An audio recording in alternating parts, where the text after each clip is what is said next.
하나님께서 우리에게 처음 주시는 말씀이 참 중요한데, 잘하는 말씀이라 할지라도요, 우리가 알지만은 사실은 그대로 살자는 것이 너무 많거든요. 그래서 어떤 면에서는 성경은 우리에게 자꾸 반복해서 말씀하시고, 또 설교도 반복해서 하는 것이 좀 그래야 실제로 내 것을 될 가능성이 참 많습니다.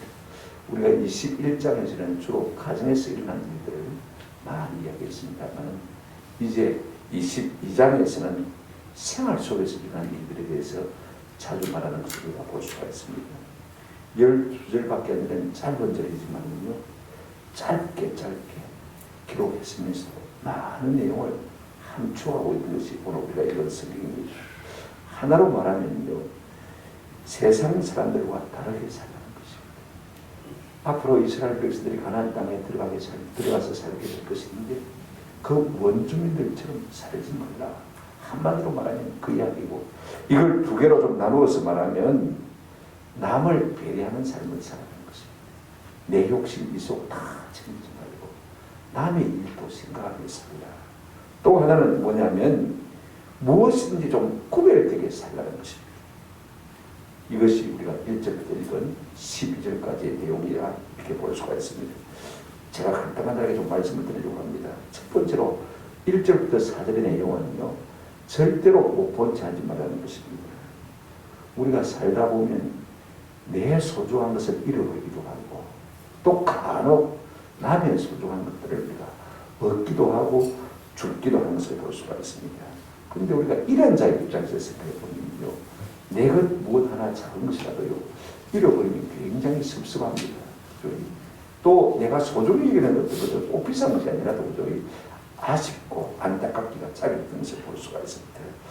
특별히 짐승의 경우에는요, 여러분, 그것이 큰 재산이고 또 가족과 같은 존재입니다. 시골에서는 짐승을 키워본 사람들은 알겠지만 사실은 식구와 똑같은 것입니다.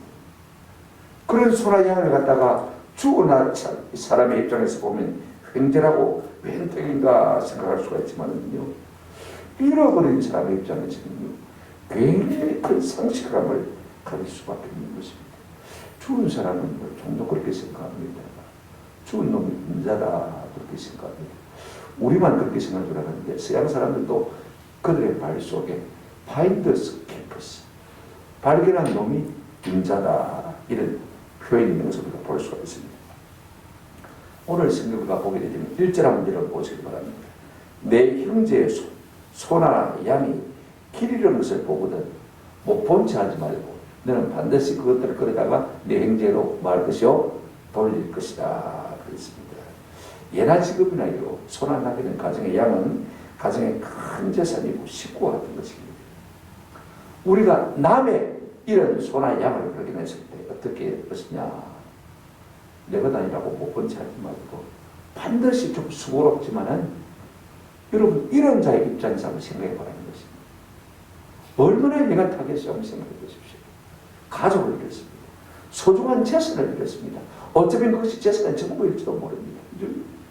그런 자의 입장에서 생각해서 못 본 채 하지 말고 반드시 찾아서 되돌려주라. 우리가 1절부터 4절까지 내용을 보면요, 세 번이나 1, 3, 4절에 못 본 채 하지 말고 그 다음에 반드시라는 말이 또 나오는 것을 볼 수가 있습니다. 2절부터 보실까요? 내 형제가 내게서 멀거나 또는 네가 그를 알지 못하거든 그 짐승을 네 집으로 끌고 가서 내 형제가 찾기까 하지 네게 두었다가 그에게 돌려줄지니, 낙이라도 그리하고 의복이라도 그리하고 형제가 잃어버린 어떤 것인지 네가 얻거든 다 그리하고 못 본 채 하지 말 것이며, 내 형제의 낙이나 소가 길에 넘어진 것을 보거든 못 본 채 하지 말고 너는 반드시 형제를 도와 그것들을 일으키지니라 라고 말하고 있는 것을 볼 수가 있습니다. 크게 말하면요, 형제의 어려움을 보고도 못 본 채 눈 감아 버리지 말라는 것입니다. 반대로 말하면 적극적으로 도우라고 말하는 것입니다. 적어도 성도라면 그렇게 살아야 된다 이 말씀인 것입니다. 근데 오늘 본문에 보면 네 형제의 소나 양이 1절에 그렇게 말하고 있지 않습니까? 꼭 우리 형제만 포함하는 것은 아닙니다. 출애굽기 23장 4절 5절에 보면 이런 말씀이 있습니다. 네가 만일 내 원수의 길 잃은 소나 나귀를 보거든 반드시 그 사람에게로 말지며 돌리지며. 형제뿐만 아니라 내 원수라 할지라도 그가 이런 것이 있으면 그걸 내가 찾거든요. 내가 발견하거든. 반드시 그 사람에게 말아 돌릴 것이다. 그렇게 말하고 있는 것을 볼 수 있습니다. 5절에도 보면 사절 내용과 비슷하죠. 네가 만일 너의 미워하는 자의 나귀가 짐을 싣고 엎드러짐을 보거든 그것을 버려두지 말고 그것을 도와 그 짐을 부리치냐 그랬습니다.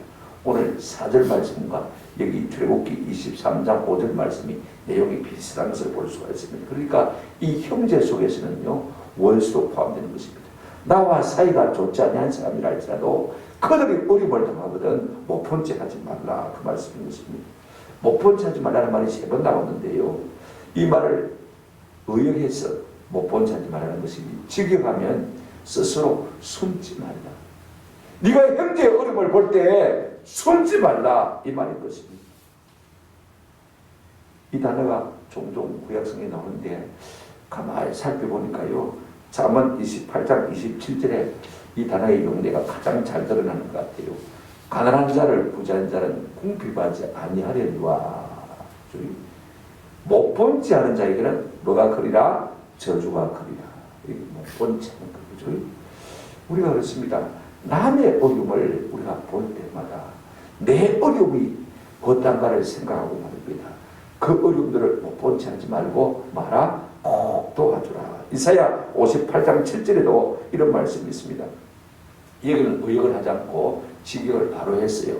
또 줄인 자에게 내 양식을 나누어 주며 요리하는 빈민을 집에 들이며 헐벗은 자를 보면 입히며 또 내 골육을 피하여 스스로 숨지 아니하는 것이 아니겠느냐. 무슨 말이냐면 지금 하나님께서 진짜 금식에 대해서 이야기하면서 진짜 금식은 네 골육을 피하여 못 본 채 하지 아니하는 것이다 이렇게 말씀하고 있는 것을 볼 수가 있습니다. 이게 못 본 채 한다는 말과 스스로 숨지 아니한다는 말이 똑같은 말인 것을 우리가 기억할 필요가 있습니다. 알람이란 말인데요. 똑같은 단어입니다. 우리가 남의 고난을 못 본 채 하거나 형제의 어려움을 보고도 숨어버리면요 하나님께서 그걸 기뻐하지 않는다라고 말씀하신 것을 볼 수가 있습니다. 왜 사람들이 못 본 채 합니까? 내가 손해가 될 것이 없어요. 여러분 보십시오. 소가 양이 길을 뺐어요. 주인을 모릅니다. 그죠? 내 집에 데리고 가서 그동안 뭐 해야 됩니까? 돌봐야 되잖아요. 그죠? 여러분 소를 키워본 분들 알지만은요. 소가 얼마나 먹는지 모릅니다. 그죠? 계속 주인을 찾을 때까지 돌봐야 되는 거예요. 이 일이 번거로운 일입니다. 힘든 일인 것입니다. 물론 나중에 보장은 해주겠죠. 그죠? 그래도 당장은 수고로운 것입니다. 아이 막 귀찮다 막 왔다 갔다 하는 거 귀찮고 누가 또 재판을 그래가지고 잘못됐다 그러면 이것도 귀찮고 막 귀찮다 못 본 차죠. 그렇게 하지 말라는 것입니다. 그 일로 말미암아서 비록 내가 삶이 좀 번거롭고 피곤하고 힘들고 부담이 된다 할지라도 남의 손해를 생각해서 그 사람의 입장을 생각해서 그 사람이 하는 일을 적극적으로 도와주라. 4절 보시면요. 내 형제의 낙이나 소가 길에 넘어진 것을 보거든 짐을 많이 실었기 때문에 쓰러진 것이죠. 못 본 채 하지 말고 너는 반드시 형제를 도와 그것들을 일으킬지니라 그랬습니다. 못 본 채 하지 말라는 것입니다. 저 쓰러져 있는데 빙 둘러가지 말라는 것입니다. 내가 아무리 바빠도 그걸 좀 도와주고 가라고 말씀인 것입니다. 왜 하나님께서 우리에게 이렇게 말씀하시느냐? 이것이 우리 하나님 아버지의 마음이기 때문입니다. 이 마음을 좀 본받으라 우리에게 그렇게 말씀하고 있습니다. 그래서 잠언 11장 17절에 보게 되어지면 이런 말씀하고 있습니다. 인자한 자는 자기의 영혼을 이롭게 하고 잔인한 자는 자기의 몸을 이롭게 합니다. 우리가 하나님 아버지의 마음을 닮았어요. 비록 내가 조금 손해를 볼지라도 사람들에게 인자를 베풀면 그것이 결국은 자기 영혼을 이롭게 하는 것이 되어지고 만약에 그것을 보고도 못 본 채 하고 남을 돕지 아니하면 결국은 자기 몸을 해롭게 하는 것이 되겠다. 왜? 하나님 아버지의 마음을 담아 살지 않냐면요 결국 우리에게는 모든 것이 손해가 될 수밖에 없는 것입니다. 그래서 야고보서 2장 13절에는 이런 말씀하고 있습니다. 긍휼을 행하지 아니하는 자에게는 긍휼 없는 심판이 있으리라. 긍휼은 심판을 이기고 자랑합니다. 우리가 이거 자꾸 남을 용서해 줘야 돼. 그래야 나도 하나님 앞에 섰을 때 하나님 내가 많이 용서해 되는데 나도 용서해 주면 안 돼. 그래 내가 하는 거야. 내가 용서해 주면 우리가 다른 사람에게 자비를 베풀 때 하나님도 우리에게 자비를 베풀 것이지만 우리가 다른 사람에게 자비를 베풀지 아니하면 하나님 앞에 섰을 때 우리도 하나님 앞에 자비를 얻지 못한다 그 말씀인 것입니다. 마지막 날을 생각해서라도 우리가 좀 투자를 하라 그 말씀인 것입니다. 많은 성도들이 그래요. 왜 내가 기도해도 안 들으십니까? 어떤 때는 금식 기도해도 안 들으십니까? 그렇게 말씀하지만은 여러분 이사야 58장 3절 4절에 보시면 이런 말씀이 있습니다. 우리가 금식하되 어찌하여 주께서 돌아보지 아니하시며 우리가 마음을 괴롭게 하되 어찌하여 주께서 알아주지 아니하시나이까. 내가 금식하며 그렇게 다가 기도하는데도 하나님이 못 들은지 아십니까? 그런데 하나님의 대답은 무엇입니까? 보라 너희가 금식하는 날에 오락을 구하며 온갖 일을 시키는도다. 너희가 금식하면서 다투며 논쟁하며 악한 주먹으로 치는도다. 너희가 오늘 금식하는 것은 너희의 목소리를 상달하게 하려는 것이 아니니라. 그렇게 말씀하고 있습니다. 여러분 우리가 금식해도 기도 응답이 없는 이유가 무엇입니까? 형제들과의 관계가 좋지 못하기 때문에 형제들에게 우리가 자비를 베풀지 않았기 때문에 우리의 이웃들에게 선을 베풀지 않았기 때문에 배려하는 마음이 없었기 때문에 하나님이 나도 네가 기도해도 안 됐겠다라고 말씀하셨습니다. 우리가 요나서를 보게 되지만 니느웨 백성들이 요나의 설교를 듣고요 회개하는 것을 볼 수가 있습니다. 그런데 그들이 금식하는데 어린아이로부터 시작해서 왕까지 다 금식을 합니다. 근데 하나님께서 그것 때문에 그들을 용서하시거나 합니다. 우리가 요나서 3장 10절에 보면 하나님 이런 말씀하셨습니다. 하나님이 그들이 행하는 것 곧 그 악한 길에서 돌이켜 떠난 것을 보시고 금식 때문에 하나님께서 용서하신 것입니다. 요나의 설교를 듣고 그들의 삶을 바꾼 것입니다. 악한 길에서 돌이켜 떠난 것을 마시고요 보시고 하나님이 뜻을 돌이키사 그들에게 내리라고 하신 재앙을 내리지 않습니다. 결국은 우리의 삶의 문제인 것입니다. 여러분 우리가 기도하는 것도요 결국은 우리의 삶을 고치면서 응답이 오는 것입니다. 금식만 한다고 해서요 하나님이 응답을 주는 거예요. 금식 이전에 우리의 삶을 고쳐놓으면 하나님이 응답을 주십니다.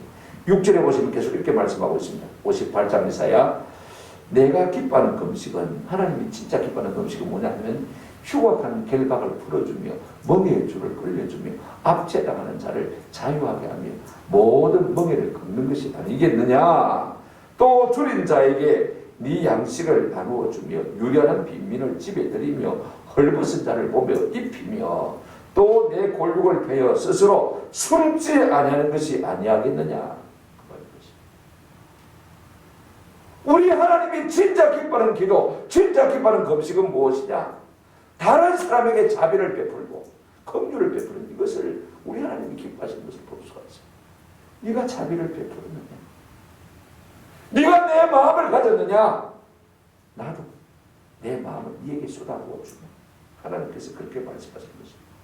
여러분 그러므로 스스로 숨지 않는 것은 못 본 채 하지 않는 것입니다.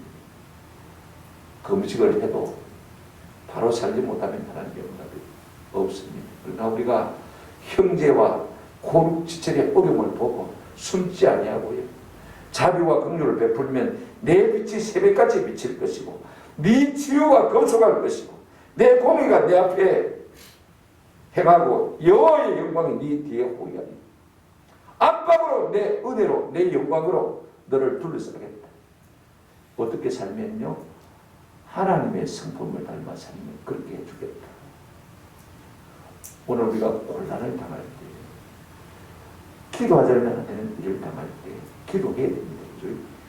기도하면서 우리가 하나님 앞에서 이웃들과의 관계에서 어떻게 살아왔는가를 점검할 필요가 있습니다. 그래서 하나하나 그것을 내려놓고 고쳐가기 시작하면요 우리가 기도한 대로 하나님께서 급속하게 우리를 고치시고 도와주실 줄로 믿습니다. 우리가 창세기 4장에 보면 하나님이 가인과 그 제물은 연락하지 아니하셨으나 아벨과 그 제물은 마셨다고요? 연락하신 것을 볼 수가 있습니다. 제물이 먼저가 아닙니다. 그 사람의 삶이 먼저인 것을 우리가 볼 수가 있습니다. 그러므로 우리가 하나님을 예배할 때도 마찬가지입니다. 그냥 교회만 앉아있다고 해서 하나님 기뻐하십니다. 우리의 일주일 동안의 삶 속에서 얼마나 하나님 아버지의 마음을 가지고 곤란을 당하고 어려움에 처해 사람들을 돌아오며 긍휼히 여기고 그들을 배려하는 삶을 살았느냐, 그걸 보시고 하나님께서 우리의 예배를 받으시는 것을 볼 수가 있습니다. 그러므로 우리의 삶도 받고 우리의 예배도 받으시는 것입니다. 삶이 안 되면요, 재물도 안 받으십니다. 우리가 신명기 23장 18절 보면 이런 말씀이 있습니다. 신명기 23장 18절에 창기가 번 돈과 개 같은 자의 소득은 어떤 선한 일로든지 내 하나님 여호와의 전에 가져오지 말라. 이 둘은 다 내 하나님 여호와께 망한 것입니다. 가증한 것입니다. 삶이 틀린 삶, 그렇게 엉망으로 살아놓고 하나님 앞에 예배한다고 해서 그 예배를 받으시는 것이다. 오히려 이것은 가증하다. 우리가 디모데후서 3장 1절부터 5절에 보게 되었지만 말세를 만난 사람들의 특징 16가지가 나오는데 첫 번째, 두 번째가 뭐냐면요, 말세를 만난 사람들은 자기를 사랑하고 그 다음에 두 번째가 돈을 사랑합니다. 오늘 우리도 별 다른 바 없습니다. 다 자기 사랑에 빠져 있습니다. 돈 사랑에 빠져 있는 것을 볼 수가 있습니다. 우리가 그런 마음을 가지고는요, 하나님께서 우리를 기뻐하실 수가 없는 것입니다. 현대인들은 아파트에 살기를 원합니다. 대형 교회 나가기를 원하는 것을 볼 수가 있습니다. 무슨 말입니까? 사회적 거리를 적당히 두고 살고 싶다는 것을 볼 수가 있습니다. 내가 너무 사람들과의 관계에서 깊이 말포되어 있으면요, 못 본 척 할 수가 없잖아요. 모르는 척 할 수가 없잖아요. 숨을 수가 없잖아요. 대형 교회 가서 숨기 쉬고 아파트에 가서 숨기 쉬는 것입니다. 자기 사랑 때문에, 돈 사랑 때문에. 그래서 아무도 자기가 손해가 되는 삶을 살기를 원치 않는 것을 볼 수가 있습니다. 그런 사람이 어찌 죽을 때까지 한 사람 복음 전할 수 있겠습니까? 사람을 거래하는데, 사람을 표해 숨는데, 사람의 어려움을 갖다가 못 본 차는데 어떻게 우리가 한 사람을 구원할 수 있겠습니까? 어떻게 한 사람을 전도할 수 있겠습니까? 결코 못하는 것입니다. 누가복음 6장 36절에 너희 아버지의 자비로우심과 같이 너희도 자비로운 자가 되라. 그렇게 할 때 여러분 4절 끝에 뭐라고 했습니까? 참 귀한 말씀이 있습니다. 22장 4절 끝에 이렇게 말씀하고 있습니다. 반드시 그 형제를 도와 그것들을 말지니라 일으킬지니라. 그래서 우리 하나님께서 하나님의 마음을 그들을 통해서 나타내 보이시고 이로 말미암아 복을 주신다고 말씀하고 있는 것보다 기갈 필요가 있습니다. 그 다음에 우리가 큰 두 번째로 5절 말씀 한번 보십시오. 5절 말씀 한번 같이 보실까요? 시작. 여자는 남자의 의복을 입지 말 것이요 남자는 여자의 의복을 입지 말 것이라. 이같이 하는 자는 내 하나님 여호와께 가증한 자입니다. 요즘은 이상하게 남녀 구분이 차츰 없어지는 것 같아요. 옷도 유니섹스라 해가지고요, 남자가 입어도 되고 여자가 걸쳐도 되고 그죠? 적당한 그런. 이게 옷만 말하는 것은 아닙니다. 옷문은요 모든 치장을 다 말하는 것입니다. 남자의 용품, 여자의 용품 다 포함되어 있을 것입니다. 몸에 걸치는 모든 장식물을 다 의미하는 것을 볼 수가 있습니다. 자꾸 요즘은 그랬어요. 남자는 점점 여성화되고 여성은 점점 어떻게 됩니까? 남성화되죠. 그래서 사람들이 자기 성의 정체의식이 불분명히 된 것을 볼 수가 있습니다. 여러분 종종 신문에 보면요, 남자가 여자 화장실에 들어갔잖아요. 여자 목욕탕 들어갔어요. 잡았더니 왜 그랬냐 그러면 나는 내가 여자로 생각하는데 남자가 그렇게 보여. 희한한 세상이 되고 만 것을 볼 수가 있어요. 이는 하나님이 뭐라고 했습니까? 가정할 일이다. 우리가 고린도전서 11장 14절에 만일 남자에게 긴 머리가 있으면 자기에게 부끄러움이 되는 것이 본성이 너희로 가르치지 않느냐. 우리 예수 믿는 사람은요, 남자가 머리 길기를 합니다. 이 본성이. 여자가 또 짧게 갖고만 길게. 그렇게 하지 않냐면요, 자꾸 성 전체성에 혼란이 오는 것을 볼 수가 있습니다. 하나님의 형상대로 사람을 만드실 때 무엇 때문에 남자와 여자로 구분해서 만들었습니까? 다르게 만들었습니까? 여러분, 남자는 남자고 여자는 여자입니다. 그런데 자꾸 남자가 여자 되고 싶어하고 여자가 남자 되고 싶어서 성전환 수준까지 형성을 가볼 수가 있지 않습니까? 우리 예수 믿는 사람들은요, 남자는 남자답게 살아요. 아멘. 여자는 여자답게 살아야 될 줄 믿습니다. 그렇지 않으면요, 이것이 여호와 앞에 뭐라고 했습니까? 가정한 것이다. 미국의 민주당 하원 의장에 또 펠로시가 또 됐어요. 귀신 같은 아줌마가 또 됐는데, 제 특성이 뭐냐면 남자 여자 구분이 없어야 있다는 것이에요. 아버지 어머니 구별이 없다는 것이에요. 할머니 할아버지 구별도 없고 그냥 부모 조부모 남자 여자 구분이 없어야 있다는 것이에요. 더 한술 뜯어서 에마누엘이라는 그 감리교 목사님 출신이 또 하원인데 어제 기도를 그렇게 했어요. 어떻게 기도냐면 뭐 천지신명의 이름과 모든 만신의 이름과 예수 그리스도의 이름으로 기도하나이다. 그 다음에 아멘 안 하고 우아멘 이랬습니다. 아멘이요, A-M-E-N, 그죠? 이건 영어 표현이긴 하지만 사실은 히브리어입니다. 아멘, 아멘, 아멘, 진실로, 진실로 그 말인데, 여기 아 다음에 M-E-N, 맨이 있다고.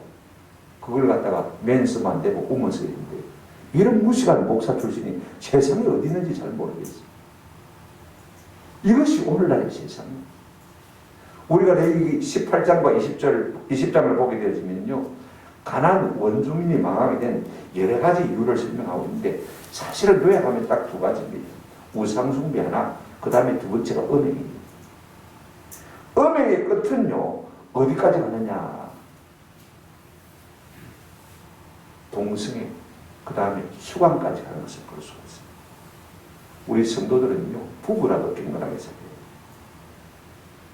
음행의 끝은요, 갈 때까지 가면 동성애로 가는 것을 볼 수가 있습니다. 이걸 자꾸 우리나라에서는 좌파들이 입법을 해서 지금 입안을 해가지고 국회에 올려놨습니다만, 많은 데 있는 분들이 계속해서 1인 시위도 하고 계속해서 국회의원들을 만나고 로비하고, 우리는 영적인 잠을 자고 있지만요, 진짜 우리 부산대 기롱픈 교수 같은 사람은 진짜 대단한 분이에요. 저는 막 그 앞에서 큰절도 하고 싶어요. 그 교수가 얼마나 바쁜 분입니까? 수많은 국회의원들, 시의원들 만나서 설득하고 바로 가르치. 우리가 그런 걸 못하면 기도가 돼요. 미국의 민주당이나 한국의 민주당이나 똑같습니다. 성정체성을 없애야 가족이 해체돼요. 종교를 없애야 공산주의 사회가 실현되니까 말입니다. 자꾸 이것을 위해서 투쟁하는 것을 볼 수가 있습니다. 우리가 정체를 바로 알아야 돼요. 근본 정체를 바로 알아야 우리가 바로 나갈 수 있는데, 예수 믿는 사람이 공산주의인지 공산주의가 예수 믿는 사람이 있는지 잘 이해가 안 되죠. 그 다음에 6절 7절 큰 세 번째로 한번 보십시오. 어미와 새끼를 함께 취하지 말라고 합니다. 6절 7절 보실까요? 길을 가다가 나무이나 땅에 있는 새 보금자리에 새 새끼나 알이 있고 어미새가 그의 새끼나 알을 품은 것을 보거든 그 어미새와 새끼를 아울러 취하지 말고 어미는 반드시 놓아줄 것이요 새끼는 죄를 얻으나니 그리하면 네가 복을 누리고 말이라 장수하리라. 그만 일에 하나님께서 별것 다 말씀하시네. 여러분, 우리가 새끼하고 어미하고 같이 있을 때요, 한쪽만 되겠어. 새끼는 잡아가도 어미는 놔주라고 했습니다. 무슨 말씀이냐면요, 우리 하나님은 사람만 사랑하는 분입니다. 이거 우리가 아세요. 창세기 1장 28절 말씀을 보게 되어지면 하나님이 사람을 지으시고 제일 먼저 사람과 맺으신 관계가 뭐냐면 복의 관계입니다. 복을 주어 가라사대 생육하고 마고 번성하고 땅에 충만하라. 그런데 이 명령을 사람에게만 주신 것이 아닙니다. 우리가 1장 28절 앞에 보면 1장 21절 보시기 바랍니다.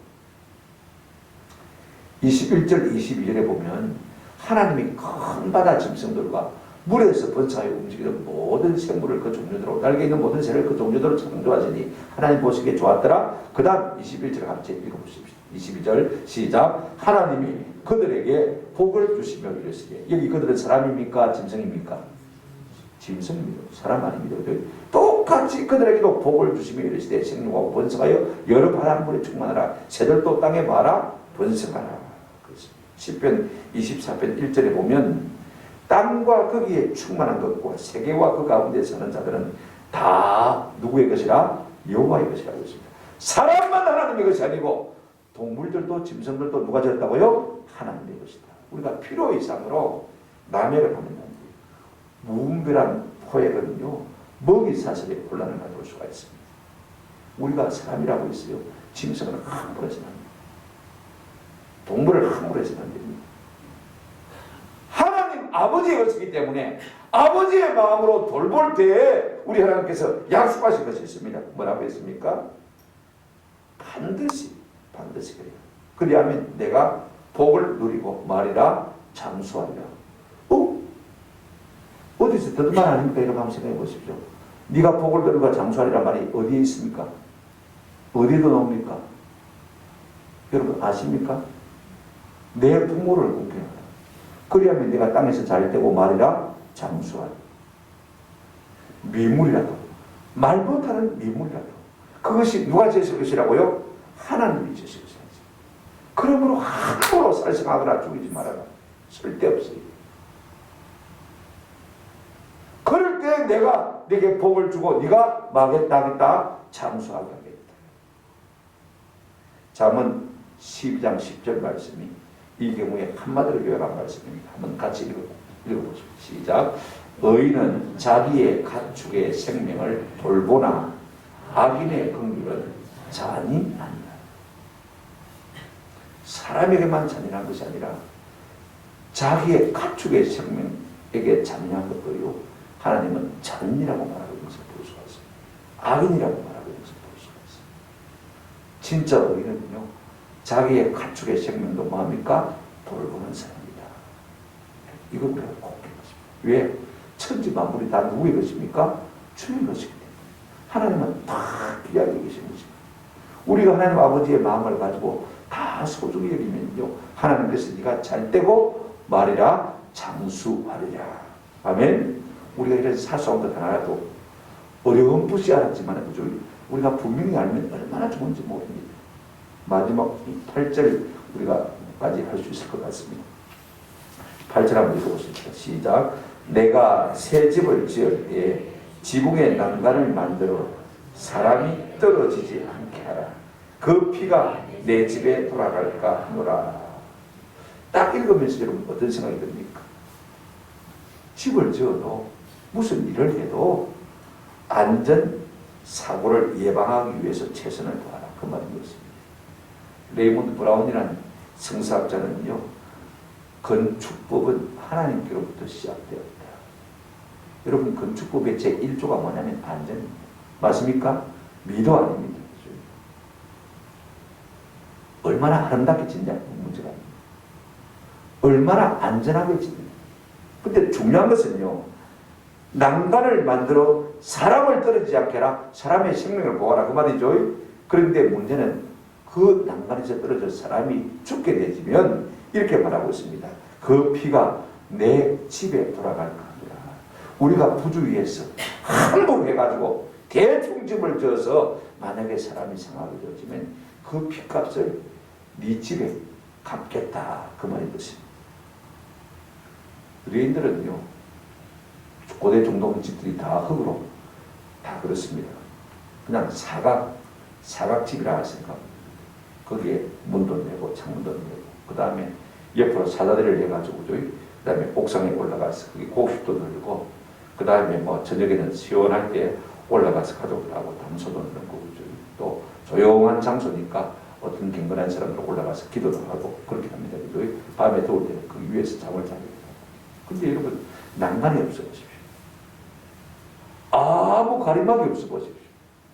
차츰 짧고 나면요, 어린아이들이나 나이 드신 분들은 중심을 잘 못 잡기 때문에 그냥 조금만 부주해도 떨어질 수가 있는 것입니다.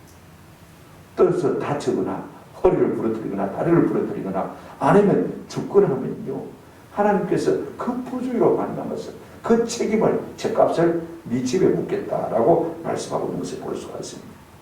이 모든 것들은 사람의 생명을 보호하기 위한 하나님의 안전장치다, 이렇게 말할 수가 있습니다. 예방조치를 잘하는 것입니다. 이 말씀, 비슷한 말씀이 출애굽기 21장 33절 34절에 나오는데 제가 읽어드리겠습니다. 사람이 구덩이를 열어두거나 구덩이를 파고 덮지 아니하므로 소나 나귀가 그에 빠지면 그 구덩이 주인이 잘 보상하여 짐승의 임자에게 돈을 줄 것이요, 죽은 것은 그가 차지할 것이다. 웅덩이에 빠졌어요. 근데 물이 고여 있어요. 그죠? 그런데 소나 짐승이 여기에 빠질 수가 있습니다. 우리에게 참 좋습니다. 제가 예산동에 있을 때 우리 교인 중에 아이도 한 명이 그렇게 해서 갔습니다. 저녁때가 됐는데 아이가 안 들어오는 거예요. 이제 7살 정도 됩니다. 아무리 차이가 없어요. 그런데 앞에 집을 신축하고 매너를 만드는데 그 매너 속에 물이 가득 차 있습니다. 쉽게 말하면 정화조죠, 정화조죠. 근데 뚜껑을 닫아 놓은 거예요. 그래 아버지가 이상하다 싶어서 그 맨홀 속 쫙 뛰어들어갔어요. 한 2, 3m 된 것 같아요. 거기서 아이를 건져냈어요.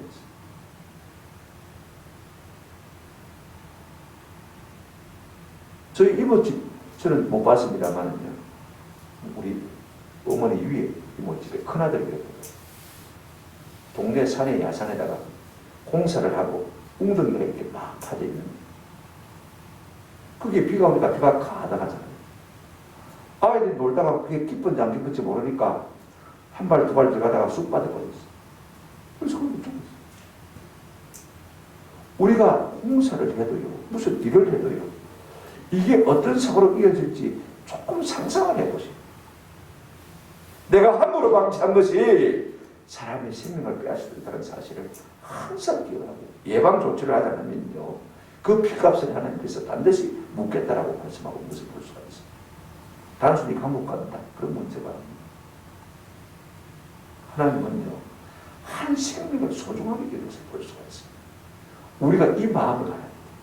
왜 하나님께서 우리에게 이같이 말씀하시느냐? 이것이 우리를 향하신 하나님 아버지의 마음인 것입니다. 한 생명이라도, 심지어는 짐승의 생명이라도 하나님이 소중하게 여기시는 것을 우리가 기억할 필요가 있습니다.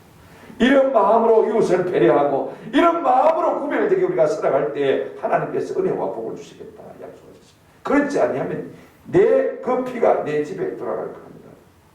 그 다음에 우리가 9절부터 12절 말씀은 제가 읽지는 않겠습니다만요, 섞어서 씨를 뿌리거나 섞어서 옷감을 짜거나 섞어서 계리를 하거나, 계리를 하면 여러분 잘 모르죠. 우리가 짐승을 2마리를 갖다가 한 전기에다 딱 매가지고 거기다 넣어서 갖다 계리를 하고 있습니다. 그렇게 하지 마세요.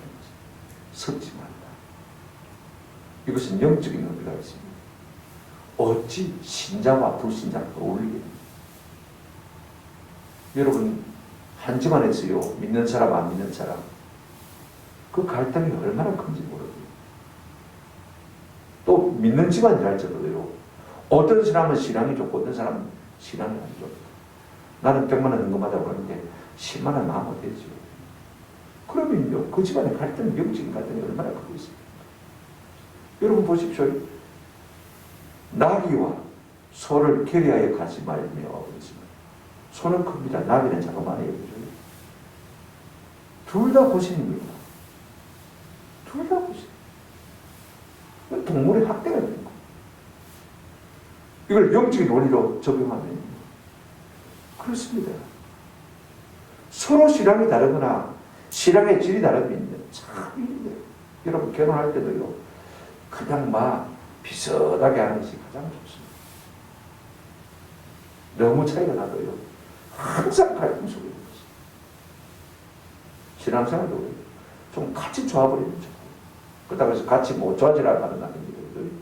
이게 항상 좋아요. 우리가 삶의 구별이 참 중요합니다. 우리가 사는 세상에서 좀 다르게 살면 우리 하나님께서 우리 가운데 은혜를 주시고, 옷도요, 여러분 조금 표가 나는 게 좋아요. 너무 안 믿는 사람들처럼 야시시하게 입고 다니면요, 저기 예수 믿는 사람인지 세상 사람인지 잘 모르잖아요. 조금 표가 나. 우리 저 신부들, 수녀들 입는 옷 보세요. 꼭 그렇게 입으라는 거 아닙니다. 미국에 가면 아밋이라는 아주 보수적인 집단이 있습니다. 이분들은 전기도 안 써요. 그분들은 자동차도 안 타면 돈이 없어 안 타는 게 아니고 아직도 맞췄다고 그럽니다. 옷은요, 꼭 우리나라에 어떤 사람이 그쳤냐면 하얀 저고리에 검은 치마를 비슷하게 입거든요. 딱 보면 알아요. 아, 저분들은 아밋이구나. 근데 그분들이 미국 사회에서 제일 존경받아요. 딱 구별돼서 삽니다. 자기의 신앙을 쫓아서 딱 바르게 사니까요. 비록 소수할지라도 얼마나 존경받는지 모릅니다. 이분들이 마차를 타고 지나가면요, 차가 뒤에서 절대로 뺑뺑 안 거립니다. 마차가 가는 차보다 빠르겠습니까? 그래도 둘러가거나 길에다가 지나가고 나면 가면서 그럴 수가 있어요. 그만큼 존중받습니다. 우리는 막 구별되게 유별나게 살면 외톨이 될 것 같고 힘들 것 같지만 그렇지 않습니다. 우리가 구별된 삶을 살면요, 하나님께서 은혜를 주시는 것입니다. 오늘 이거 말씀을 한마디로 말하면 남을 배려하며 살아라. 두 마디로 하나를 더 한다면요, 우리가 좀 구별된 삶을 살았으면 좋겠다. 하나님 아버지의 마음이 이와 함께 되는 것입니다. 오늘 이 같은 은혜가 우리 가운데 있기를 주님의 이름으로 축원합니다. 아멘.